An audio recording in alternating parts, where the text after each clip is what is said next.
Subscribe कीजिए RTS professional study को और बेल आइकन को दबाएं लेटेस्ट जीएसटी और इनकम टैक्स की वीडियो सबसे पहले पाने के लिए। Welcome guys. दोस्तों आज मैं आपको बताने वाला हूँ किस तरह से आप जीएसटी रिफंड क्लेम करेंगे पोर्ट का विदाउट पेमेंट ऑफ टैक्स। हाँ जी दोस्तों, जब आप एक्सपोर्ट करते हैं बिना टैक्स की पेमेंट के, तो जो आपका आईटीसी पड़ा हुआ है, एक्यूमुलेटेड आईटीसी, जो आपके पास इनपुट टैक्स क्रेडिट इकट्ठा हो गया है, उसका आप कैसे रिफंड क्लेम करेंगे, इसको समझने के लिए बने रहे मेरे साथ वीडियो के एंड तक। तो दोस्तों सबसे पहले आपको जीएसटी पोर्टल पे आना है, यहाँ से जाना है सर्विस पे, फिर जाना है आपको यहाँ से रिफंड पे, और उसके बाद आपको फाइल करना है एप्लीकेशन फॉर रिफंड।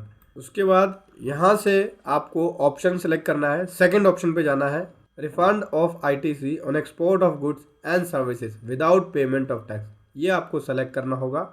ठीक है, यहाँ पे हम रिफंड क्लेम कर रहे हैं इनपुट टैक्स क्रेडिट का, जब हमने एक्सपोर्ट किया था गुड्स और सर्विसेज का बिना टैक्स की पेमेंट की। ठीक है, ये सेलेक्ट करने के बाद यहाँ से आपको फाइनेंशियल ईयर लेना होगा। जैसे मैंने यहाँ पे ले लिया फाइनेंशियल ईयर 18-19, यहाँ से सेलेक्ट कर लिया अप्रैल, और यहाँ से ले लिया मैंने अप्रैल से मान लीजिए जून तक क्लेम कर रहे हैं। ठीक है, अप्रैल से जून हो गया। Do you have any refund to claim for selected period, क्या आपके पास रिफंड है सिलेक्टेड पीरियड में। ठीक है, तो यस कर लेंगे। अगर नो किया आपने तो नील रिफंड एप्लीकेशन फाइल हो जाएगी, इसलिए यस कर लिया। जैसे यस करेंगे आपकी रिफंड एप्लीकेशन क्रिएट हो जाएगी। तो दोस्तों यहाँ पे हमारी ये रिफंड एप्लीकेशन क्रिएट हो गई RFD 01 के अंदर। यहाँ पे सबसे पहले आपको स्टेटमेंट 3 देना होता है, यूटिलिटी डाउनलोड करेंगे और उसके अंदर आपको अपने इन्वॉइसेस की डिटेल देनी होगी। दिखा देता हूँ आपको कैसे यूटिलिटी भरना होगा। प्रोसेस पे क्लिक किया और इस यूटिलिटी को स्टेटमेंट 3 को भरना पड़ेगा।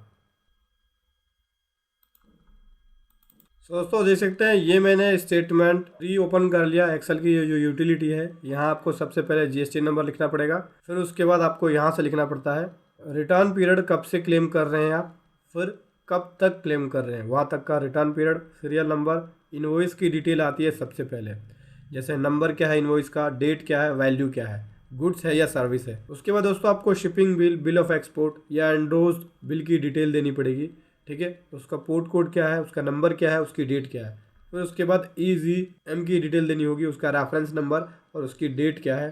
फिर आपको उसके बाद BRC और FIRC काउंट देना पड़ेगा। ठीक है, BRC बैंक रियलाइजेशन सर्टिफिकेट या फॉरेन इनवर्ड रिमिटेंस सर्टिफिकेट, कितने हैं आपके पास वो देना पड़ेगा, और उसका यहाँ पे आपको नंबर और उसकी डेट क्या है वो देना पड़ेगा। फिर उसके बाद शीट को वैलिडेट कर लेंगे। यहाँ से वैलिडेट करने के बाद यहाँ से क्रिएट कर लेंगे अपलोड करने के लिए जीएसएन फाइल अपलोड क्रिएट हो जाएगी। फिर उसके बाद आपको ऑनलाइन अपलोड करना होगा पोर्टल पे जाके। ठीक है, कहाँ अपलोड करना होता है दिखाता हूँ आपको। यहाँ पे आएंगे, यहाँ पे क्लिक करते हैं और क्लिक करने के बाद यहाँ पे आपको फाइल अपलोड करना होगा। दोस्तों जैसे ही आप अपलोड कर देंगे तो इस तरह से आपको दिखेगी डिटेल समरी स्टेटमेंट की, कितने आपकी वैलिड इनवॉइस हो गए जो अपलोड किया आपने। इस तरह से आपको समरी दिखेगी, स्टेटमेंट की ID दिखेगी, स्टेटस दिखेगा यहाँ पे कि वैलिडेट सक्सेसफुल हो गया या एरर है। अगर एरर होगा तो यहाँ पे दिखा देगा वैलिडेट विद एरर।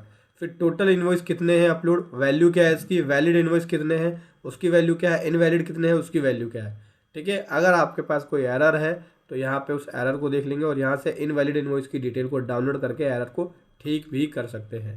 ठीक है, जब आपका सक्सेसफुली वैलिडेट हो जाएगा, देख सकते हैं सक्सेसफुली, तो सभी इनवॉइस आपके वैलिड इनवॉइस में आ जाएंगे, इनवैलिड हट जाएगा। फिर उसके बाद आप प्रोसीड पे क्लिक करना है। ठीक है, प्रोसीड पे क्लिक करने के बाद आपकी यहाँ से स्टेटमेंट ओके हो जाएगी। उसके बाद आपको यहाँ पर डिटेल भरनी पड़ती है, दिखाता हूँ मैं आपको।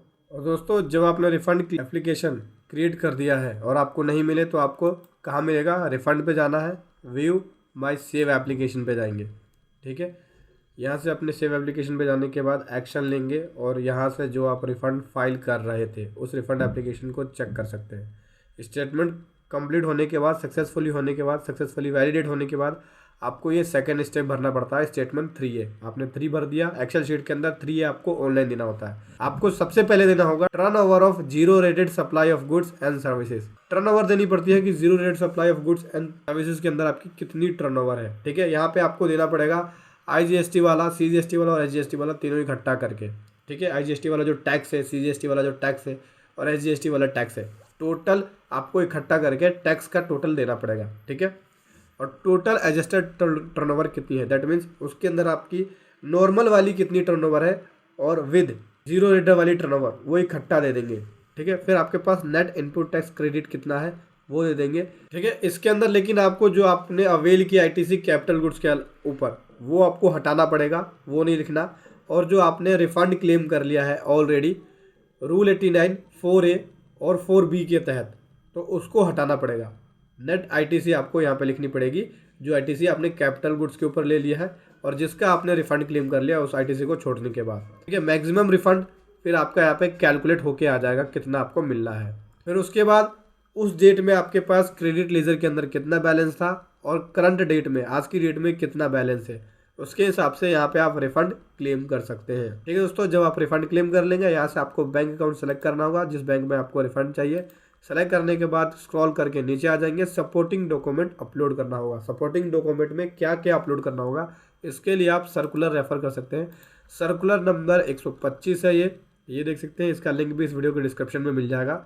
यहाँ पे ए के अंदर एनेक्सर ए में डॉक्यूमेंट की लिस्ट है कि कौन कौन से डॉक्यूमेंट आपको अपलोड करना होगा। देख सकते हैं दोस्तों, यहाँ पे फर्स्ट पॉइंट में आपको मिलता है refund of unutilise ITC on account of export without payment of tax. मतलब अनयूटिलाइज आईटीसी जो आपके पास इकट्ठा हो गया इनपुट टैक्स क्रेडिट, उसका रिफंड क्लेम कर रहे हैं। एक्सपोर्ट की वजह से जो आपने एक्सपोर्ट करी है बिना टैक्स की पेमेंट की वजह से जो आपके पास आईटीसी इकट्ठा हो गया उसका रिफंड क्लेम कर रहे हैं। तो उसमें आपको क्या क्या डॉक्यूमेंट देना होगा, सबसे पहले आपको डिक्लेरेशन देना होता है, ठीक है। सेक्शन 54 सबसेक्शन 3 के अंदर ये सारी आपको डिक्लेरेशन ऑनलाइन देनी होती है।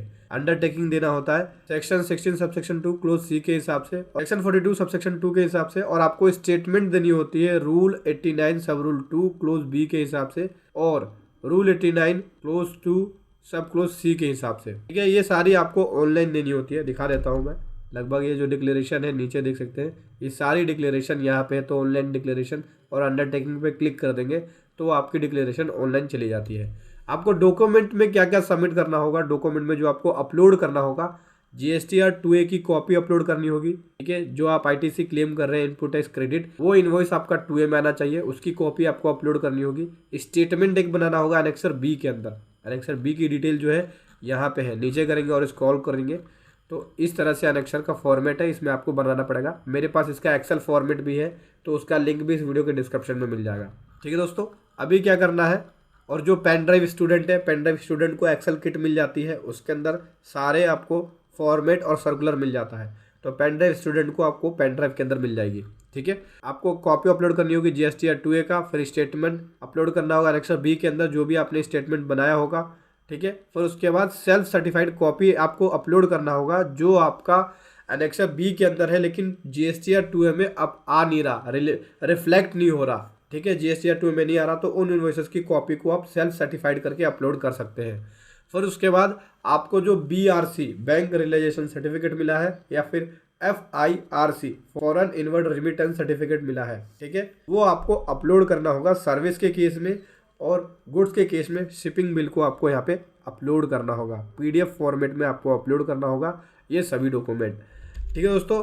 आप डॉक्यूमेंट कितना अपलोड कर सकते हैं, डॉक्यूमेंट आप 5 अपलोड कर सकते हैं, और एक डॉक्यूमेंट का जो साइज होना चाहिए वो 5 MB का होना चाहिए। अगर 5 MB से ज़्यादा है आप अपलोड नहीं कर पाएंगे, ठीक है। डॉक्यूमेंट अपलोड करने के बाद आपको यहाँ पे सिंपल सा सेलेक्ट करना है कि आपने क्या RFD 11 फाइल किया है, बॉन्ड फाइल करी है। अगर आपने बॉन्ड की एप्लीकेशन फाइल करी है तो आपको उसका यहाँ पे रेफरेंस नंबर देना पड़ेगा, ठीक है। क्योंकि हम विदाउट पेमेंट ऑफ टैक्स हम बॉन्ड एप्लीकेशन LUT या बॉन्ड फाइल करते हैं, उसके बाद हम सप्लाई करते हैं, ठीक है। तो अगर आपने फाइल करी है बॉन्ड या LUT तो उसका रेफरेंस नंबर दे देंगे, फिर सेव पे क्लिक करेंगे।